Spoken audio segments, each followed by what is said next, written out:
Oui, je crois. Voilà, Jude-Marie, pour la main. Rebonsoir donc à tout le monde. Maintenant, nous allons procéder à notre troisième soutenance donc pour la journée. Il s'agit de la présentation de l'étudiant Mécène Raymond dans un sujet intitulé Étude de l'enseignement de la philosophie au secondaire à Jacmel, analyse des approches didactiques utilisées. Nous avons un jury composé du docteur Nelson Sylvestre, le directeur des mémoires, le rapporteur docteur André Yves-Pierre et moi, votre serviteur, docteur Jude-Marie Saint-Martin. Donc, monsieur Raymond, vous avez donc 15 minutes donc, de présentation. Donc, vous avez la parole. Merci beaucoup, Monsieur le Président. Monsieur le Président, honorable membre du jury, j'ai l'honneur de vous présenter cet après-midi les résultats auxquels je suis parvenu dans le cadre des recherches menées autour du sujet « Étude de l'enseignement de la philosophie au secondaire à Jacmel ».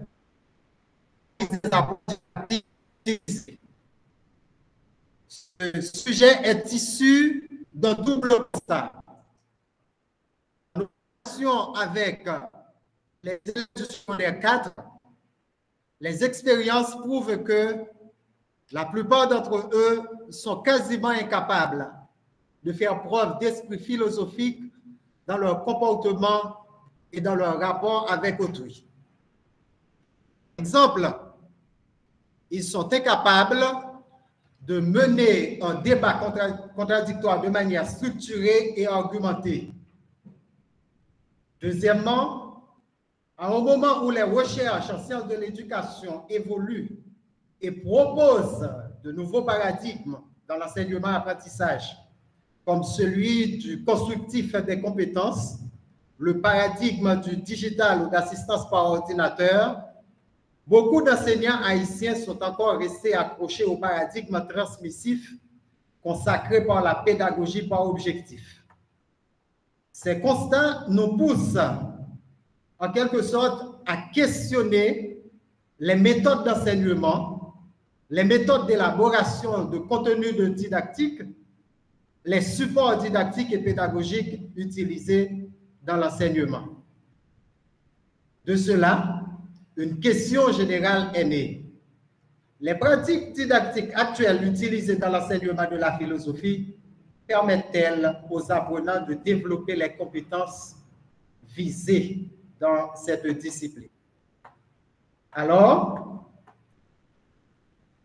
pour nous inscrire dans le temps et pour limiter notre champ d'action également, nous avons choisi les objectifs suivants.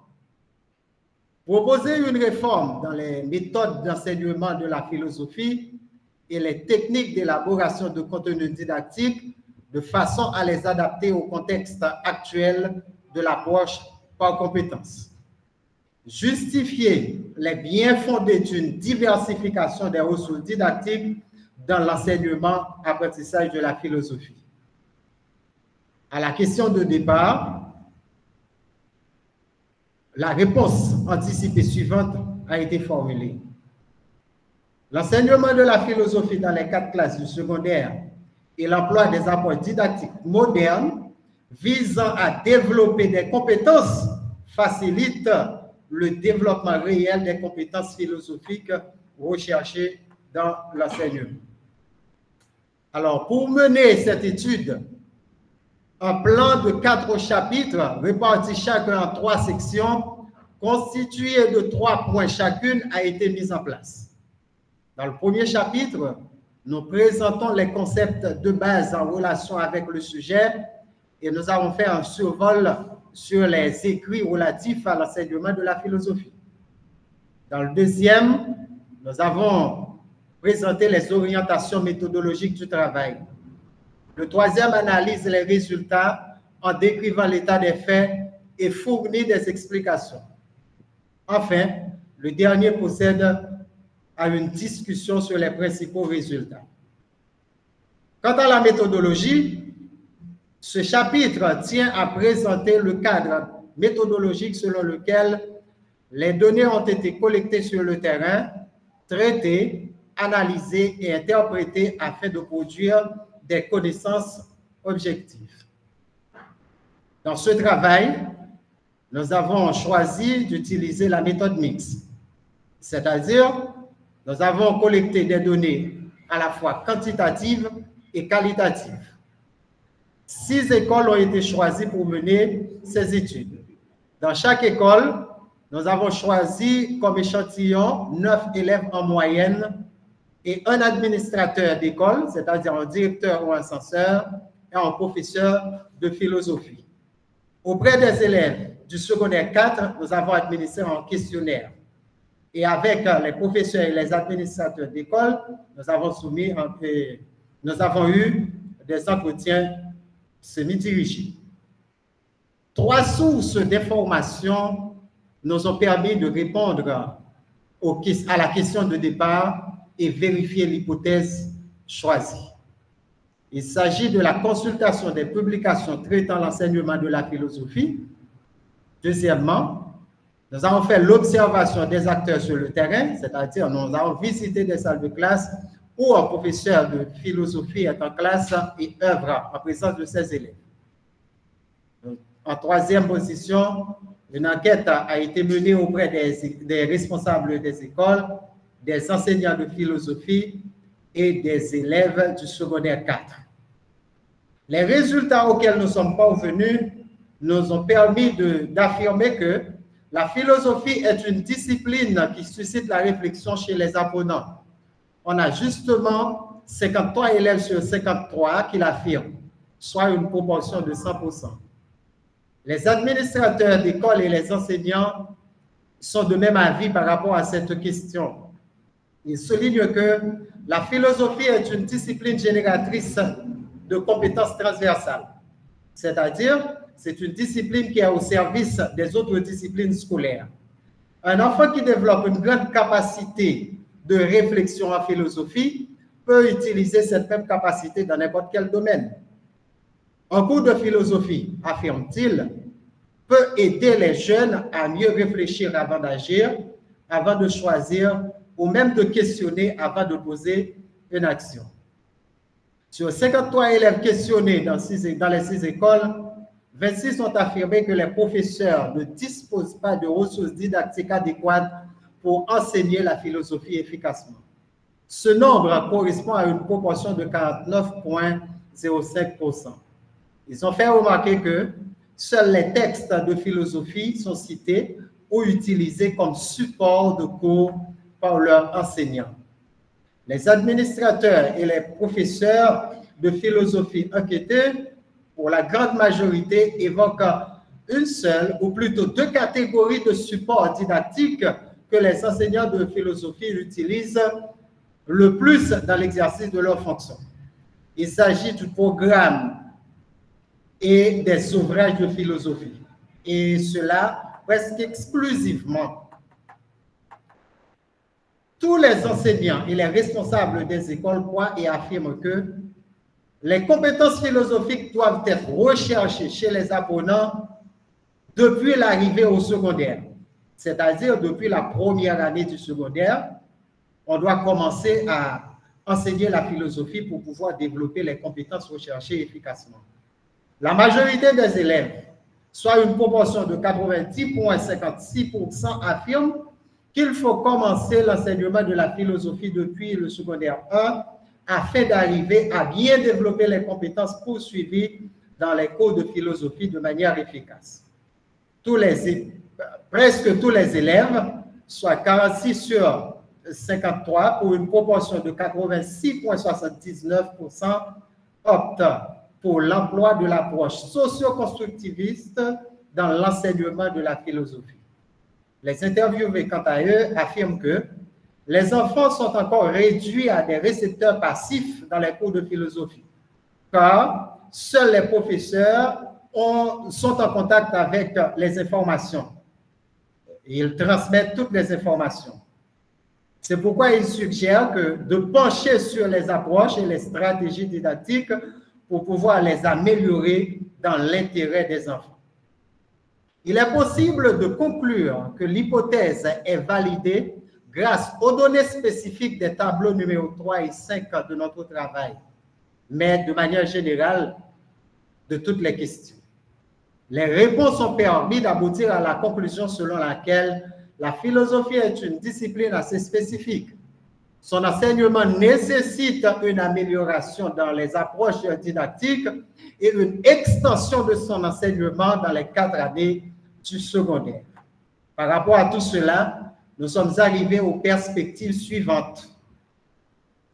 En ce qui concerne les apprenants, ils méritent d'être les propres constructeurs de leur savoir, de leur savoir-faire et de leur savoir-être. Ils doivent être actifs dans leur enseignement-apprentissage, mieux réactifs dans la recherche du savoir afin de penser par eux-mêmes, ce que nous appelons dans ce travail le philosophie. Pour les enseignants, ils doivent rompre définitivement avec l'image longtemps maintenue du maître, c'est-à-dire des transmetteurs de connaissances. Ils ne viennent pas pour donner des cours, ils ne viennent pas pour transmettre des connaissances. Ils sont venus pour aider les apprenants à acquérir des compétences dans un domaine bien précis, en ce qui nous concerne, dans le domaine de la philosophie. Ils sont désormais un intermédiaire entre l'apprenant devenu acteur et le savoir à construire par les élèves. Ils sont des orientateurs, des guides, des facilitateurs dans le processus enseignement-apprentissage. Quant aux autorités de l'éducation, ils doivent définir un plan de formation continue pour les enseignants de philosophie, procéder à une adaptation des cursus de formation des enseignants, prenant en compte les nouvelles approches didactiques telles que le socio-constructivisme et l'approche par compétences. Apprendre aux enfants les médiums socialisés de communication, leur permettre d'acquérir des connaissances et des valeurs favorables à une meilleure insertion dans le monde et dans la société et d'y jouer pleinement leur rôle en relation avec les compétences qu'ils auront développées. Merci, Monsieur le Président du jury. Merci les honorables membres du jury de m'avoir écouté. Maintenant, je suis disposé à répondre à vos questions. Après un de vos conseils et de vos recommandations. Merci beaucoup.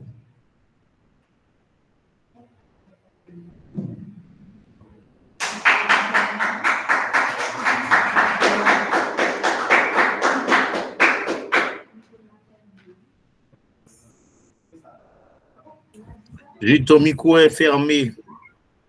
Oui, merci donc à M. Raymond pour avoir respecté le temps et aller à l'essentiel. Maintenant, la parole est au docteur Pierre pour les remarques.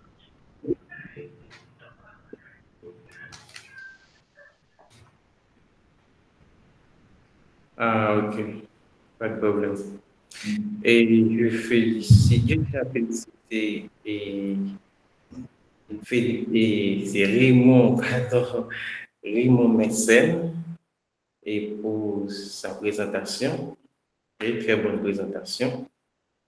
Et je dois te dire que j'aime ton travail, ok, c'est un très bon travail qui respecte scrupuleusement la forme et le style de l'IUS, c'est intéressant. Et le fond aussi, même s'il y a certaines choses que je vais parler là-dessus, bon, ok, pardon, mais laisse-moi te féliciter.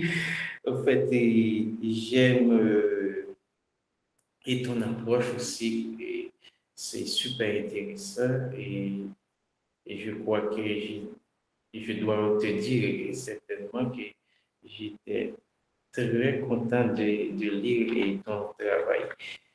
En fait, mon père, le nom de mon père, c'était Raymond, ok? Et il était de Jacmel. C'est intéressant que je rencontre une personne qui a ce nom. Ok. En fait, après mes félicitations, j'ai des petites questions, mais aussi des remarques à faire. Et ok. Et en ce qui concerne tes considérations sur le concept et sur la littérature, c'est intéressant. Et cette partie, même si en ce qui concerne et l'approche, les approches que tu as utilisées, c'est que le biavorisme, et je vois que tu parles de l'origine de cette approche, même ce qui est intéressant, bon, j'attendais à ce que tu parles un peu de Pavlov, même si c'est pas, bon, bien entendu, il ne suffit pas de citer Pavlov ou John et Watson, mais quand même, et je ne vois pas que tu te touches ces deux personnes-là. Et je dois continuer. Et en ce qui concerne, maintenant, je vais entrer dans la partie méthodologie de ton travail. Assez intéressant. Et ce qui est intéressant, c'est que ton travail adopte la méthode, c'est ça, c'est mixte. Mais, ok, merci. Certaines fois, dans ton travail, je crois que c'est page 21, si je ne m'abuse. Page 21, il paraît que tu parles de méthode qualitative. C'est fin page 20. Fin page 20, ok, c'est ça. Ah, ok, dans ce cas, l'approche qualitative constitue une étape nécessaire à la conduite de cette recherche. Et par la suite, tu reviens à cette question de triangulation où tu reviens sur la question de méthode. Je ne sais pas pourquoi. Et tu fais des va-et-vient en ce qui concerne la méthodologie. Je pense que tu devrais rester dans la ligne que tu as tracée depuis au début. Ça, je ne vois pas ça totalement, mais c'est bien. Et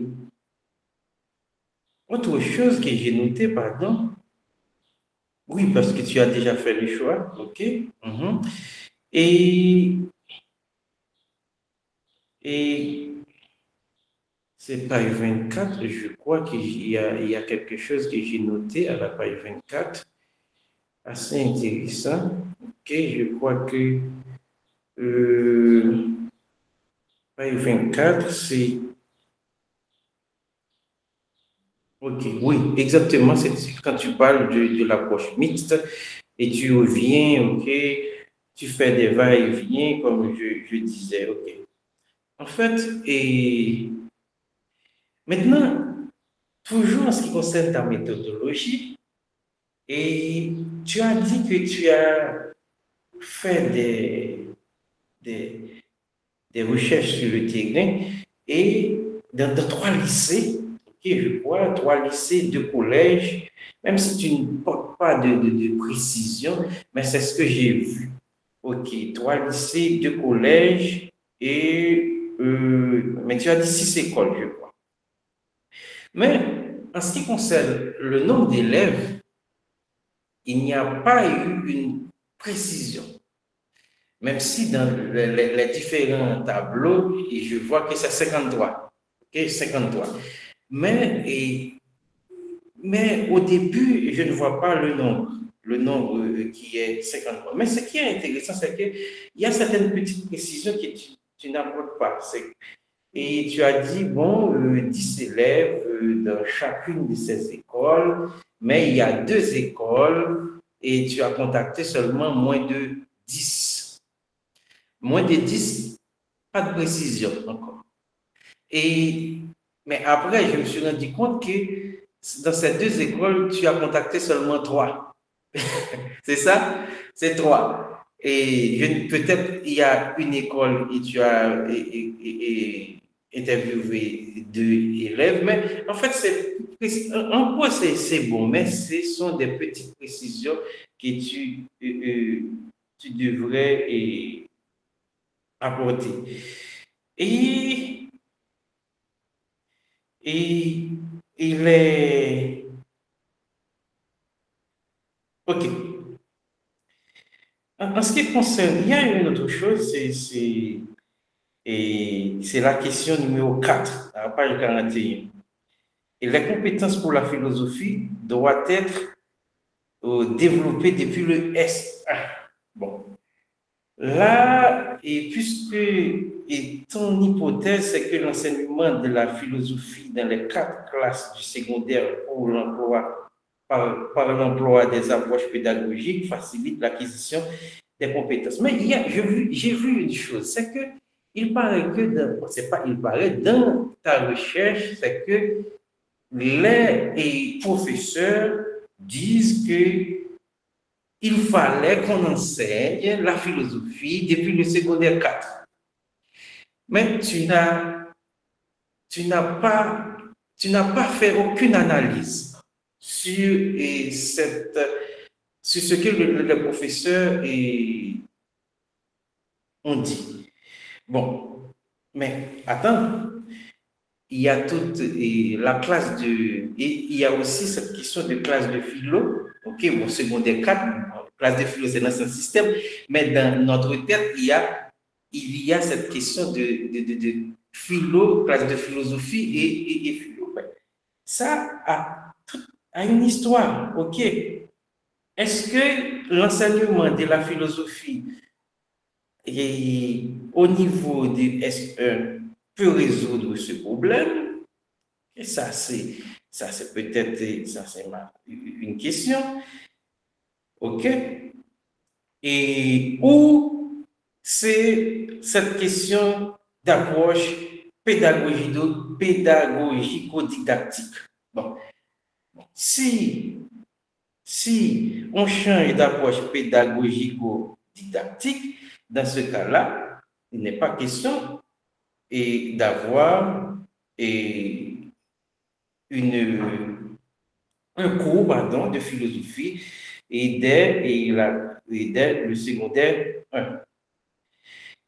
Et il y a, je ne me rappelle pas, peut-être que je ne note pas la page exactement, c'est que tu as dit, bon, certains pays, comme on commence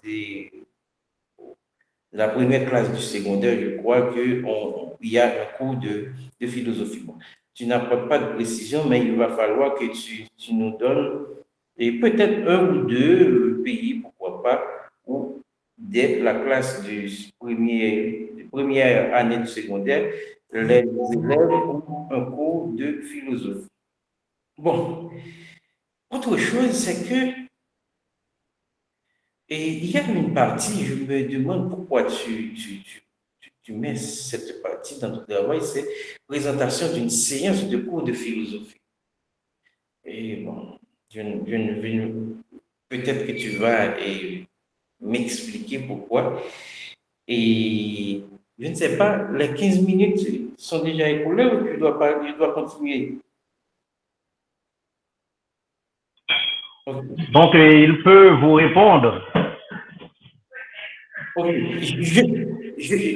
Je termine rapidement. Et Raymond peut me répondre ou je peux continuer? Non, Raymond peut vous répondre. Si vous lui posez des questions directes, donc il peut réagir de cette façon. Si vous le permettez. Mais je peux aussi terminer. Tu as noté, Raymond? Oui, je note vos questions. Je crois. Ok. Ok, oui. Et autre chose, c'est et cette question, il y a d'autres parties en ce qui concerne l'apprentissage de la philosophie à travers le socioconstructivisme. Les trois modèles, ok, philosophie, ok. Pour moi, pourquoi cette partie, apprentissage de la philosophie à travers le socioconstructivisme. Pourquoi dans cette partie? Je crois que c'est après la méthodologie. Pourquoi pas avant dans la partie théorique? Peut-être ça pourrait faire bien entre et la partie théorique et la partie méthodologique. En fait, bon, je m'arrête, mais peut-être que je pourrais dire autre chose. C'est bon, j'aime ton travail, tu as fait bon boulot quand même si en ce qui concerne la typographie, il y a certaines choses que tu peux voir, mais au fond, en gros, merci. Oui. Maintenant, Docteur Sylvestre a la parole. Sinon, pour le noter, ensuite vous allez réagir. OK. Merci, Monsieur le Président. Et bon, je dois féliciter Dr. Pierre parce que je vois que le document a été complètement révisé. Et donc, c'est bon. Et c'est un privilège également pour Mécène d'avoir bénéficié de ce soutien. Et je pense qu'il pourra réagir correctement et positivement à ces remarques. Alors, en réalité, je dois féliciter également Mécène Raymond. C'est un étudiant très disposé et disponible pour les études. Il n'a raté aucune séance d'encadrement. Hein? Mais comme il enseigne la philosophie, et le gros travail était d'empêcher que Raymond fasse un mémoire philosophique en traitant la thématique de l'enseignement de la philosophie. C'était du tout facile, parce que vous savez, l'enseignement de la philosophie déjà est un problème. Je lui avais dit que c'était davantage un mémoire en sciences d'éducation. Au lieu de... Vraiment, c'était pas facile. C'était pas facile avec Raymond parce qu'il devait identifier un problème dans l'enseignement de la philosophie. Et ensuite, proposer, si vous voulez, trouver des solutions à ce problème de l'enseignement de la philosophie. Et je me rappelle même avoir dit à Mécène, un philosophe pour avoir suivi un cours de philosophie, ou du moins pour avoir été en classe de philosophie. Parce que vous savez que les parents en Haïti disent souvent de leurs enfants, ah, petitement philosophe, oui. Donc, on est philosophe pour avoir été dans une classe de philosophie. Et souvent, les professeurs se présentent comme philosophes également parce qu'ils enseignent tout simplement la philosophie. Et c'est du tout pas ça. Vous voyez, la philosophie, c'est un domaine de connaissance. D'ailleurs, pendant longtemps, la philosophie était considérée comme étant le lieu privilégié de la critique de la science. C'est grâce aux études de philosophie que la science a pu se développer. Et donc, par conséquent, on ne devient pas philosophe parce que tout simplement, on est en classe de philosophie ou on enseigne la philosophie. Alors, en réalité, sur le plan de la forme, je suis resté un peu sur ma soif, mais j'ai compris immédiatement que ce n'était pas facile pour mécènes. Par exemple, si vous remarquez bien les chapitres, les intitulés de chapitres ne sont pas tout à fait à la mesure du texte. Parce que j'ai souvent rappelé ça à mécènes, que un titre, en général, est le reflet d'un contenu. Donc, quand on a un contenu et puis on voit le titre, on pourrait dire, bon, le titre ne correspond pas véritablement. Et que le titre, ce n'est pas l'exposition, ce qu'on est en train de faire, mais c'est l'exposition de ce qu'on traite, de ce qu'on a traité. Donc, et parfois, on voit dans les titres ce que Raymond annonce ce qu'il a fait, ou ce qu'il fait, et non ce qu'il a trouvé. Donc, je pense que c'est une critique qu'on pourra toujours adresser à Raymond. Mais en réalité, et je pense que dans son travail, il y a pas mal d'éléments intéressants et qui pourraient guider les enseignants à mieux enseigner la philosophie. Et pour ne pas dire à mieux dicter un cours de philosophie. Bon, moi-même, j'étais enseignant au secondaire, mais ça remonte déjà la dernière année d'enseignement au secondaire remonte à 97. Donc, je n'ai vraiment pas une bonne connaissance de comment est-ce qu'on enseigne en classe de philosophie. On parle de S4 aujourd'hui, donc je ne sais pas trop. Mais je vois effectivement qu'il a su trouver des éléments de type pédagogique, de type didactique pour pouvoir présenter son travail. Alors, de toute manière, j'ai une question à faire à Raymond. Est-ce qu'il pourrait faire la différence pour nous entre approche pédagogique et approche dans l'enseignement de la philosophie? La différence entre approche didactique et approche pédagogique dans l'enseignement de la philosophie au secondaire. Merci à Dr. Pierre, parce qu'en réalité, le document et je pense qu'on pourra bien bénéficier de ça.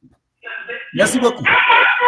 Merci, docteur Sylvestre. Donc, je vais continuer avec les remarques et l'étudiant aura un seul moment donc, pour réagir. D'abord, je dois féliciter l'étudiant qui a fait un très grand effort pour respecter les critères de rédaction de mémoire. Donc, il a une très bonne introduction générale et conclusion. Et il essaie également de fournir une méthodologie, un cadre d'analyse et d'interprétation des résultats, donc assez acceptable. Mais on peut trouver qu'il est un petit peu, il est trop bavard même dans la présentation de la méthodologie et l'analyse et l'interprétation des données. L'étudiant, par exemple, à maintes reprises, veut faire un nouveau cours, ou du moins un cours pour potentiel lecteur. Et sur c'est quoi l'interprétation des données, donc l'analyse des données, donc les outils d'enquête, je pense que ce n'est pas nécessaire dans un travail de mémoire. Vous avez fait par contre une riche révision de littérature qui est pertinente à votre sujet de recherche, mais vous avez oublié de référencer beaucoup de paragraphes. Les citations sont mal référencées également. Vous avez omis d'ajouter les pages où vous les avez où vous avez puisé les données. En termes de dénomination des chapitres, des sections, des paragraphes, il ne faut pas utiliser les dénominations génériques, par exemple, interprétation des données. Il faut trouver, d'ailleurs, Dr. Sylvestre vient de le dire, il faut trouver en conséquence un petit qui résume les contenus du chapitre, des sections et des pages. Votre bibliographie ne se présente pas également de manière homogène. Il y a certaines références dont les noms s'inscrivent en majuscules et d'autres en minuscules. Donc, il faut homogénéiser tout cela. Mais par contre, votre écriture est très intéressante, bien qu'il faut réviser, ou du moins réviser le texte, pour apporter certaines corrections. Il y a beaucoup de petites coquilles dans le texte. Dans votre travail, vous voulez démontrer que l'enseignement de la philosophie dans les 4 classes du secondaire, par l'emploi des approches pédagogiques ou didactiques appropriées, facilite l'acquisition des compétences philosophiques. Donc, l'inverse est aussi vrai également. Mais je pense que les outils méthodologiques utilisés ne vous donnent pas la possibilité de répondre à votre objectif de travail, à savoir le rapport entre les types d'approches pédagogiques didactiques utilisées et l'acquisition de compétences de philosophie. Il est vrai que les outils vous permettent d'identifier les types d'approches pédagogiques utilisées dans les écoles et l'opinion des élèves, des enseignants, administrateurs, etc. Mais on ne voit pas la saisie d'éventuels rapports entre votre variable explicative étant les types d'approches pédagogiques didactiques utilisées et votre variable expliquée, l'acquisition des compétences philosophiques. Donc, je pense que tu pourrais montrer donc ce rapport au moyen d'un entretien avec des élèves sur un sujet abordé dans les cours pour évaluer suivant une grille d'analyse la capacité de réflexion des élèves ou leur capacité à émettre une opinion cohérente ou logique. Vous pouvez choisir par exemple 2 groupes d'élèves, un groupe donc qui a suivi le cours suivant les méthodes ou du moins les approches pédagogiques et didactiques appropriées, et un autre groupe suivant les approches traditionnelles. Et de là, donc, vous pouvez mesurer donc, la réflexion des élèves issus de ces 2 groupes, donc leur capacité de réflexion, donc à construire une argumentation logique ou du moins cohérente. Donc, je pense que cette approche pourrait mieux vous permettre d'établir donc cette relation. En gros, donc, j'avais fait cette proposition aux 2 étudiants précédents. Il faut donc reformuler donc, votre sujet. Et si tu as le temps d'essayer de renforcer votre enquête de terrain, donc pour pouvoir ajouter donc, ce volet, si tu veux garder donc, normalement l'intitulé de votre sujet. Donc merci. Maintenant, vous avez la parole, donc vous pouvez réagir donc, à l'ensemble des remarques et des questions des collègues professeurs. Merci beaucoup, Monsieur le Président du jury. Bon, malheureusement, je dois vous avouer sincèrement que j'ai raté beaucoup d'éléments essentiels dans vos conseils, dans vos interventions, par rapport à un écho, à un but qui vient quelque part, malheureusement, mais je vais réécouter l'enregistrement à partir de sa publication pour pouvoir tenir compte de vos différentes remarques. Par rapport aux différentes questions qui m'ont été posées, je vais commencer par proposer une réponse à quelques-unes. Par exemple, l'une des questions, est-ce que l'enseignement de la philosophie dans les 4 classes du secondaire pourrait apporter une solution ou bien c'est seulement un changement des approches didactiques? Selon ce que nous avons trouvé sur le terrain, je crois que les 2 sont importants. Dans un premier temps, il y a la durée par rapport au contenu, par rapport au volume du cours, des éléments que l'on doit étudier avec les apprenants en philosophie. Eh bien, initier la philosophie en classe de S4, ça fait déjà une sorte de bourrage de crâne. Les enfants ont du mal à appréhender les notions, les concepts surtout, parce que la philosophie est enseignée sur la base des concepts. Eh bien, les enfants qui arrivent, alors les jeunes qui arrivent en S4 et qui découvrent pour la première fois des concepts en philosophie, ils ont du mal à les appréhender, à les utiliser de manière pratique et quand le besoin se fait sentir. Deuxièmement, par rapport, je viens de parler du volume et des données, des concepts, du contenu à voir avec les apprenants en S4. Donc, le programme devient déjà trop volumineux. Maintenant, les apports didactiques sont à considérer ou bien à prendre en compte également dans la mesure où certains apports didactiques dans un cours dans une séance ou bien dans des cours de philosophie ne répondent pas. Parce que par rapport à l'absence de manuels, de documents, de ressources nécessaires, eh bien, les jeunes, les élèves, ils ne sont pas en contact avec ces connaissances.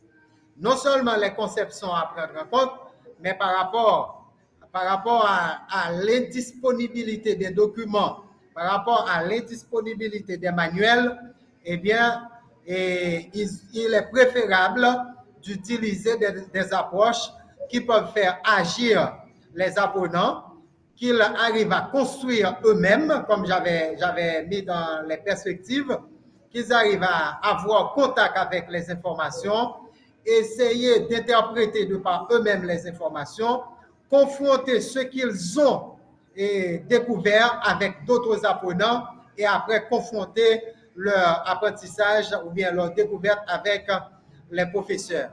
C'est ça en réalité que l'on appelle approche par compétence. Par exemple, après une séance de cours portant sur, par exemple, technique d'argumentation, mais après le cours, bien après l'ensemble des séances relatives à cet objectif, les enfants doivent pouvoir développer cette compétence. Mais si le professeur est venu, il donne les théories, après il attend seulement la restitution sous forme de texte écrit. Eh bien, il n'y a pas de pratique, il n'y a pas d'essai de la part des apprenants à ce moment-là, et les compétences n'ont pas été construites et le problème restera toujours le même. C'est pourquoi moi-même j'avais mis l'accent sur l'approche, les approches et la question de commencer l'enseignement de la philosophie depuis le secondaire, depuis la première année du secondaire.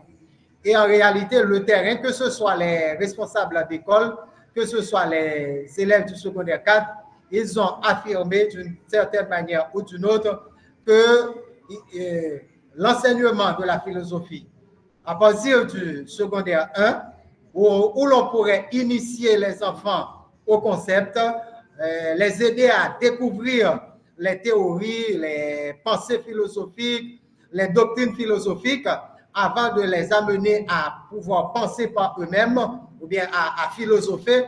Donc, cela leur fera du bien. À la deuxième question, pourquoi une séance de cours de philosophie dans le travail? En réalité, c'est juste dans le but de nous rendre plus pratiques dans ce que nous disons.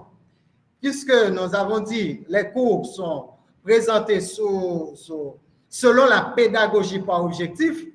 Donc, lorsqu'on dit la pédagogie par objectif, eh bien, on voit que l'enseignant, qu'est-ce qu'il fait? Il se fixe en objectif. Il est venu avec l'ensemble de ces informations dans la salle de classe. Il met sa thématique au tableau. Il explique lui-même. Il donne des informations. Et les enfants, qu'est-ce qu'ils font? Ils prennent des notes sans pouvoir réagir, sans pouvoir questionner ou bien construire en quelque sorte les connaissances depuis la salle de classe. Donc, nous pensons que c'est juste pour montrer que dans les cours de philosophie, c'est la pédagogie par objectif qui prime. Et aujourd'hui, nous savons pertinemment que la pédagogie par objectif commence à être démodée. Il faut laisser la place aux enfants pour qu'ils construisent eux-mêmes, pour qu'ils apprennent eux-mêmes et confrontant leur savoir avec d'autres apprenants, avec leurs professeurs. Et c'est cet élément que l'on appelle le socio-constructivisme, un élément ou bien une théorie qui prime aujourd'hui dans le domaine de l'enseignement-apprentissage. Et pourquoi l'apprentissage de la philosophie dans le constructivisme, dans le socio-constructivisme? Je crois avoir répondu à cette question pendant que j'étais en train de parler de la séance de cours qui est insérée dans mon travail.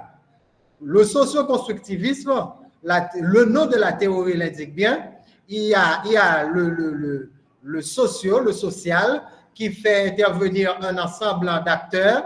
Il y a le constructivisme qui prend en compte la construction des compétences, la construction des connaissances. Dans la mesure où, aujourd'hui, les expériences prouvent que lorsqu'on construit les compétences avec les autres, eh bien, on arrive à partir ou bien à avoir plus de bagages intellectuels dans le domaine. C'est pourquoi j'avais dit tout à l'heure, il n'est pas question pour le professeur de venir transmettre ses savoirs, de venir transmettre ses connaissances. Il doit mettre les apprenants en situation d'apprendre par eux-mêmes et ensemble avec, c'est-à-dire entre pairs, mais aussi avec lui-même en tant que professeur, en tant que guide, en tant que médiateur, en tant que planificateur. Je crois que c'est un élément très important. Par rapport à mon encadreur, qui m'a demandé de faire une différence entre l'approche pédagogique dans l'enseignement de la philosophie et l'approche didactique dans l'enseignement de la philosophie, je crois que c'est un élément fondamental, dans la mesure où plus de pense que la philosophie et alors la pédagogie et la didactique sont synonymes. Donc, ce sont des disciplines complémentaires de préférence. En réalité, la philosophie ou bien une approche philosophique tient ou bien prend en compte au sens large la construction des connaissances en philosophie ou bien la formation en philosophie. Donc, en philosophie, la pédagogie répond à la question comment éduquer sur une base philosophique. Comment éduquer? Eh bien, si on va dans une approche didactique, vous allez voir que la didactique de préférence prend en compte les techniques et les stratégies d'enseignement d'une séance ou bien d'une thématique en philosophie, d'un concept philosophique. C'est-à-dire, c'est la particularité. Le travail didactique se fait de manière ponctuelle et ceci dans la salle de classe pour chaque séance. Tandis que la philosophie, la pédagogie prend en compte les éléments à enseigner ou bien qui rentrent dans l'éducation de l'apprenant de manière large. La philosophie, la pédagogie, désolé, se concentre sur l'apprentissage de la philosophie, pendant que la didactique se concentre sur un savoir ou bien un élément à enseigner dans la philosophie. Donc, je crois que c'est tout ce que je peux dire par rapport à la question de mon encadreur, M. Nelson Sylvestre, qui a dû faire un travail énorme avec moi, parce que ça n'a pas été facile, que ce soit pour moi, que ce soit, bon oui, pour lui également, parce que des fois, il y a eu des discussions. Hein? Et concernant mes remarques, donc, oui, le si rapport de variables explicatives et expliquées. Ok. Oui, monsieur le président du jury, si vous me permettez, j'ai noté tout ce que j'ai entendu par rapport aux différentes remarques, parce que je crois que c'est fondamental, c'est très important. En réalité, certaines remarques ont été faites de la part de mon encadreur, mais étant donné que c'est un domaine que j'apprécie, donc je suis prêt à reformuler, à travailler, et j'en suis sûr que mon encadreur sera disponible pour vérifier certains éléments avec moi. Je prends en compte toutes les remarques, j'ai travaillé sur les approches, comme vous me l'avez dit, sur la reformulation du sujet qui peut apporter quelque chose de beaucoup plus rationnel dans l'enseignement de la discipline et surtout par rapport aux différentes approches utilisées dans l'enseignement de la philosophie. Je tiens à vous remercier pour les différents conseils et les différentes remarques. Et merci, M. Raymond. Et M. Pierre, est-ce que vous avez d'autres remarques? Non, une chose que j'aimerais dire à M. Raymond.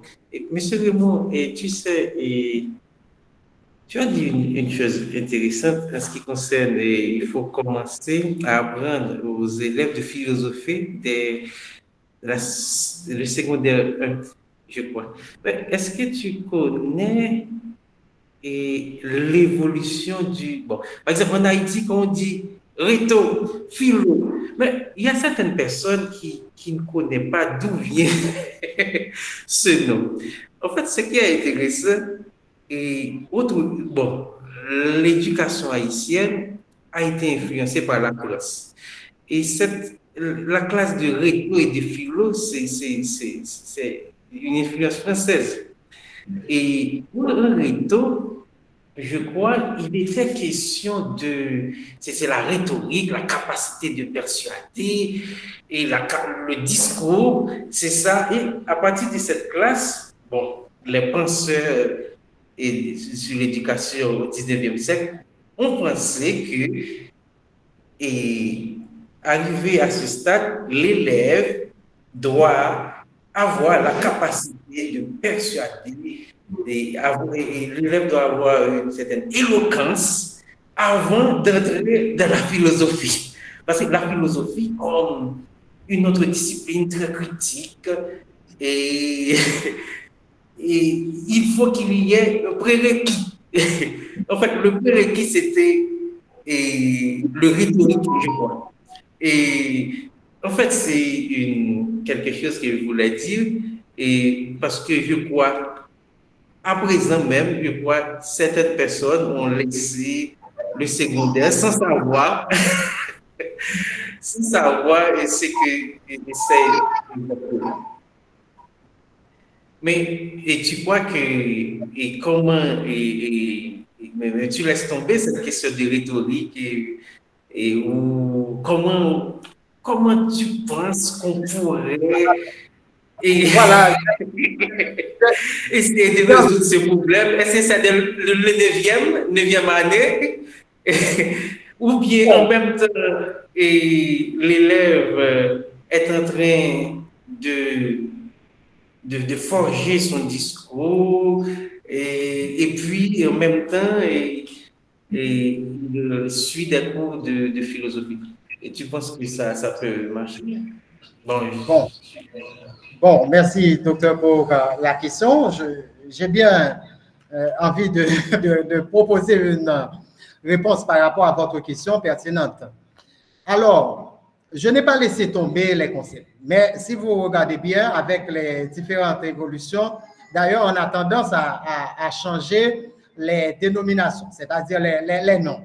Aujourd'hui, au lieu de parler de troisième, seconde, rhéto, philo, vous voyez qu'on a envie d'utiliser d'autres appellations, on parle de S1, S2, S3.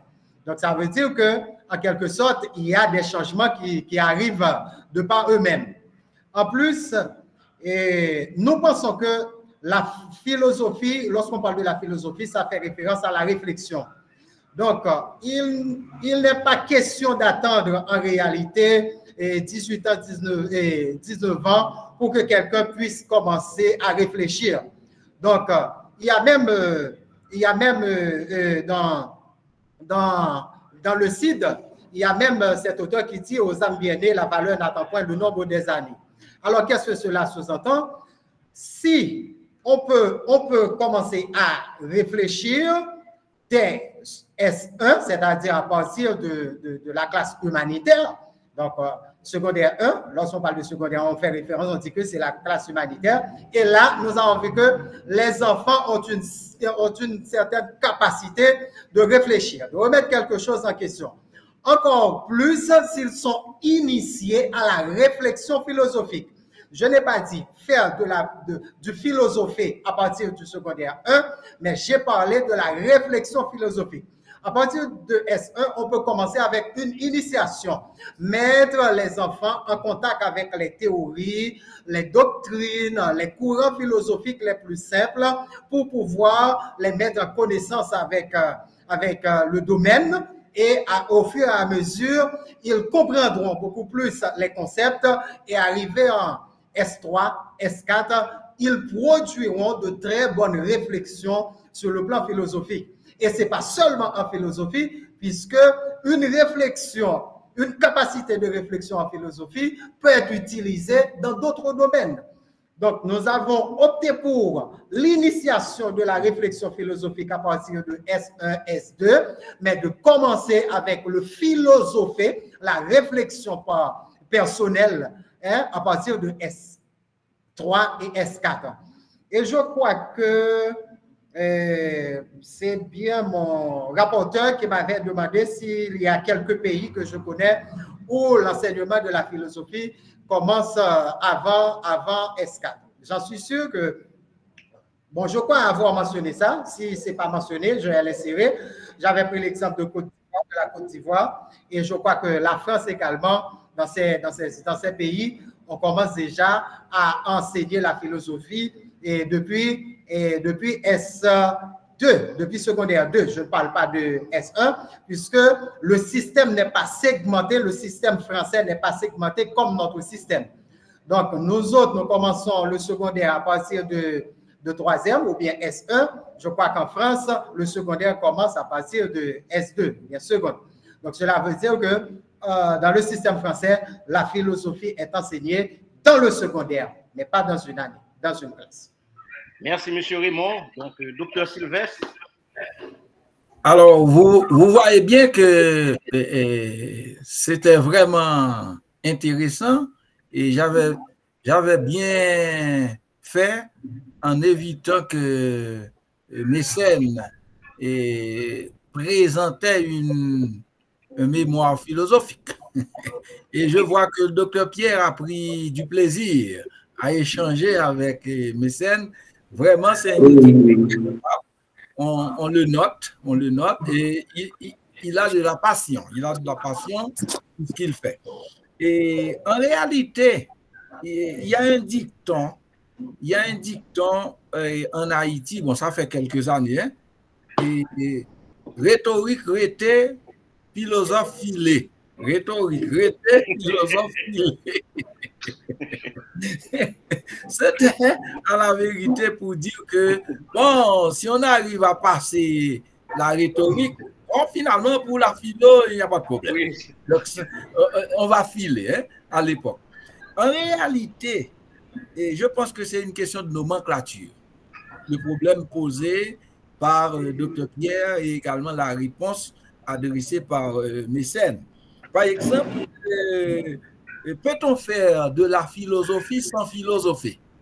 Bon, vous voyez, je dis, faisons de la philosophie sans philosopher. C'est ce qu'il propose, Mécène.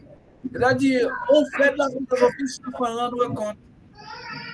Et parfois, on peut inviter les jeunes à raisonner un peu avant. Bon, il peut s'agir de thématiques concrètes et non de thématiques abstraites. Parce que le problème également dans l'enseignement de la philosophie, arrivé en philosophie, bon, l'ancienne nomenclature et le S4 aujourd'hui, c'est comme si on vient de parler de la nature. Mais il n'y a pas la plupart du temps une réflexion concrète pour voir l'utilité de cette connaissance, de cette formation qu'on est en train de donner aux enfants. Par exemple, je me rappelle, dans un cours de philosophie, on disait que le bleu du ciel est le reflet de la mer. Bon, voilà. En général, quand on dit que la mer, la couleur de la mer est bleue, eh bien, en philo, j'ai appris que ce bleu-là qu'on voit n'est rien d'autre que le reflet de ce qu'on voit en mer. Mais c'est la quantité d'eau qu'il y a également. Et puis par la suite, j'ai appris qu'il existe la mer Noire, la mer Rouge. Bon, finalement, on disait c'est que la mer n'était uniquement bleue. Alors que quand on dit mer Rouge, qu'est-ce que cela signifie? Mer Rouge, qu'est-ce que ça signifie? Mer Noire. Donc, il n'y avait pas une adéquation entre les réflexions et la réalité. Donc, je pense qu'il a proposé quelque chose de très intéressant, c'est-à-dire faire un raisonnement philosophique sans pour autant nommer ça philosophie. Et d'ailleurs, les changements qui ont porté les gens à voir autrement l'enseignement, c'était pour donner un peu d'utilité à la formation, parce qu'il n'y avait pas une formation. Si on ne faisait pas de la philosophie, comme si on n'a pas été à l'école. D'ailleurs, on agaçait même les gens qui ne pouvaient pas réussir en réto. Comme si, arrivé en réto, on était riche. Donc, c'est pour comprendre ça. Donc, je pense que c'est un très bon débat. Au contraire, Mécène vient de gagner 3 points en plus sur la note que j'allais le donner. D'accord, merci. Merci beaucoup. Le temps nous fait la guerre, parce qu'on doit terminer à 10. Mais oui, c'est bon. Et docteur Pierre, est-ce que vous avez un dernier mot? 20 secondes. Non, je suis satisfait. Bravo Monsieur Raymond. Monsieur Raymond. Monsieur Raymond, vous avez 20 secondes pour dire quelque chose. Une dernière chose. Donc, si vous n'avez rien à dire, donc merci donc, à mes collègues professeurs, donc à monsieur Raymond donc, pour la qualité de sa présentation et la qualité de son travail. Maintenant, on va laisser donc le podium et au prochain jury qui sera présidé par monsieur Deus Deonet pour la soutenance du mémoire de madame Benjamin, Doudi Benjamin. Donc, merci.